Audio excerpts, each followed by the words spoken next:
हर हर महादेव भक्तों, आज हम सुनेंगे बैसाख संकष्टी गणेश चतुर्थी व्रत कथा। तो वीडियो पसंद है तो लाइक शेयर करिएगा, कमेंट में जय श्री गणेश लिखिएगा। एक बार पार्वती जी ने गणेश जी से पूछा कि वैशाख माह के कृष्ण पक्ष की जो संकटा नामक चतुर्थी कही गई है, उस दिन कौन से गणेश का किस विधि से पूजन करना चाहिए एवं उस दिन भोजन में क्या ग्रहण करना चाहिए। गणेश जी ने उत्तर दिया, हे माता, वैशाख कृष्ण चतुर्थी के दिन वक्रतुंड नामक गणेश की पूजा व्रत करनी चाहिए तथा भोजन में कमल गट्टे का हलवा लेना चाहिए। हे जननी, द्वापर युग में राजा युधिष्ठिर ने यह प्रश्न पूछा था कि और उत्तर में भगवान श्री कृष्ण ने जो कहा, मैं उसी इतिहास का वर्णन करता हूँ।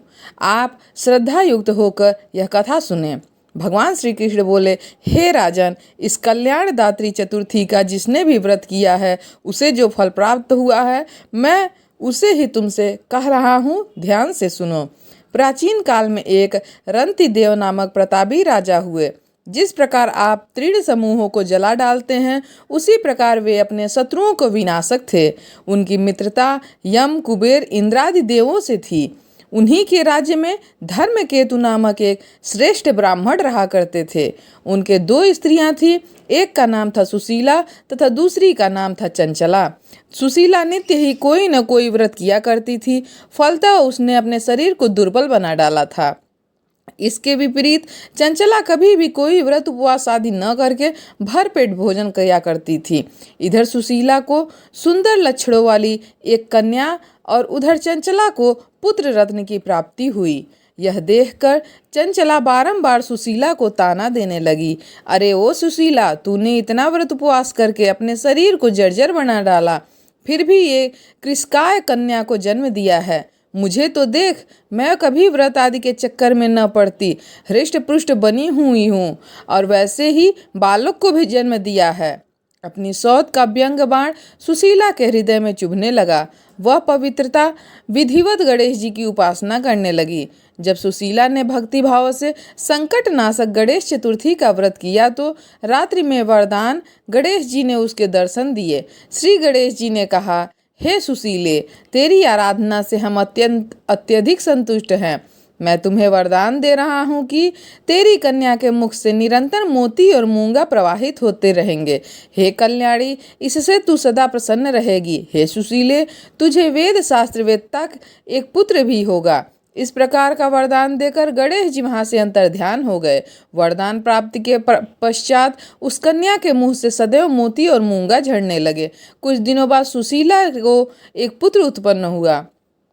तदंतर धर्मकेतु का स्वर्गवास हो गया। उसकी मृत्यु के उपरांत चंचला घर का सारा धन लेकर दूसरे घर में जाकर रहने लगी, परंतु सुशीला पति गृह में रहकर ही पुत्र और पुत्री का पालन पोषण करने लगी।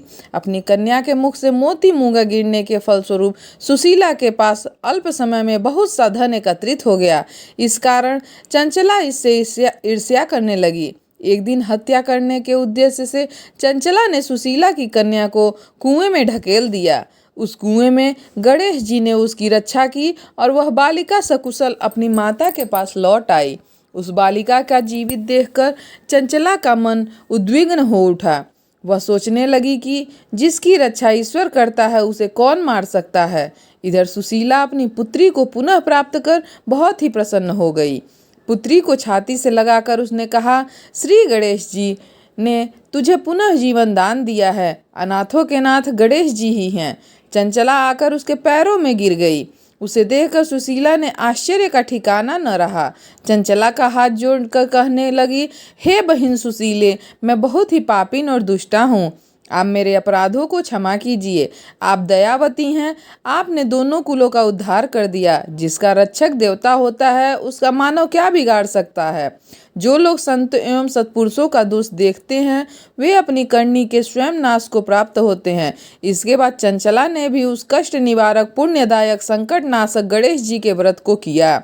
श्री गणेश जी के अनुग्रह से परस्पर उन दोनों में प्रेम भाव स्थापित हो गया, जिस पर गणेश जी ने कृपा कर दी, जिससे शत्रु भी मित्र बन जाते हैं। सुशीला के द्वारा संकट नाशक गणेश चतुर्थी व्रत किए जाने के कारण ही उसकी सौत चंचला का हृदय परिवर्तित हो गया। श्री गणेश जी कहते हैं कि हे देवी, पूर्व काल का पूरा वृत्तांत आपको सुना दिया। इस श्लोक में इससे श्रेष्ठ विघ्न विनाशक कोई दूसरा व्रत नहीं है।